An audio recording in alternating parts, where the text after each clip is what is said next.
മച്ചന്മാരപ്പോൾ ഇതൊരു ബാത്റൂമിൻ്റെ പ്ലംബിംഗ് ആണ്. അപ്പോൾ ഇതിലെന്ന് വെച്ച് കഴിഞ്ഞാൽ ഇതിൽ ഡൈവേർട്ടർ ഹൈ ഫ്ലോ ഡൈവേർട്ടറാണ് ജാഗോൻ്റെ വെച്ചിരിക്കുന്നത്.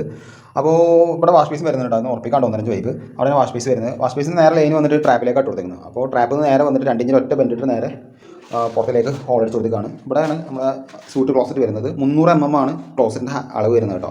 അപ്പോൾ ഒരു 3 mm നമ്മൾ അധികം ഇട്ടിട്ടുണ്ട്. ടൈൽസിൻ്റെയും ഒരു ചെറിയൊരു ഗ്യാപ്പ് ഇട്ടിട്ടുണ്ട്. ആംഗിൾ വാളും എൽത്ത് ക്ലോസറ്റും ഇവിടെ വെച്ചിട്ടുണ്ട്. നമ്മൾ എൽത്ത് ക്ലോസറ്റ് വെക്കുന്ന സമയത്ത് ഇപ്പോൾ സൂട്ട് ക്ലോസറ്റ് ആണെങ്കിൽ തന്നെ കുറച്ച് ഫ്രണ്ടിലേക്ക് കൊണ്ടുവരാതെ മാക്സിമം സൈഡിലേക്ക് കൊണ്ടുവരാം. അപ്പോൾ അങ്ങനെ വരുമ്പോൾ നമുക്ക് എൽത്ത് ക്ലോസറ്റ് എടുക്കുമ്പോഴും പിന്നെ നമ്മുടെ കാലിൽ തട്ടാത്ത ലെവലിലൊക്കെ നമുക്ക് സെറ്റ് ചെയ്യാൻ പറ്റും. അപ്പോൾ നമ്മളിപ്പോൾ ശ്രദ്ധിച്ചുകൊണ്ട് ആദ്യം വെച്ചത് നമ്മൾ പണ്ടൊക്കെ വെച്ചത് മുകളിൽ ഫ്രണ്ടിലായിരുന്നു. ഇപ്പോൾ കുറച്ച് ഉള്ളിലേക്ക് മാറ്റി ഈ സൈഡിലേക്ക് ആക്കിയിട്ടുണ്ട് കേട്ടോ. അതേപോലെ തന്നെ ഈ പറഞ്ഞ പോലെ വാട്ടർ ഹീറ്ററിൽ ഇപ്പോൾ ഇവിടെ ഈ സൈഡിലാണ് എപ്പോഴും ലെഫ്റ്റ് സൈഡാണ് ഹോട്ട് വാട്ടറിൻ്റെ ലൈന്. ജാഗോർ ഡൈവേർട്ടറിൽ ഏത് ഡൈവേർട്ടറിലാണെങ്കിലും അധികം അങ്ങനെ വരിക. അപ്പോൾ അത് നേരെ വന്നിട്ട് നമ്മൾ മുകളിൽ കൂടെ കട്ട് ചെയ്തിരിക്കുന്നത്. പലരും ചോദിക്കുന്നത് അടികൂടി കട്ട് ചെയ്യാറുണ്ട് ചോദിക്കും. അടികൂടി കട്ട് ചെയ്യുമ്പോൾ നമുക്ക് ഈ പൈപ്പ് ഓവർലാപ്പിംഗ് വരും. അപ്പോൾ അവിടെ നമ്മൾ ഫിറ്റിങ്സ് കൂട്ടണ്ടല്ലോ വെച്ചിട്ടാണ് നമ്മൾ മുകളിൽ കൂടി കട്ട് ചെയ്തിട്ട് സൈഡ് കിട്ടിയിരിക്കുന്നത് കേട്ടോ. അപ്പോൾ എന്തായാലും അഭിപ്രായം ജസ്റ്റ് ഒന്ന് കമൻറ്റ് ചെയ്യാം കേട്ടോ.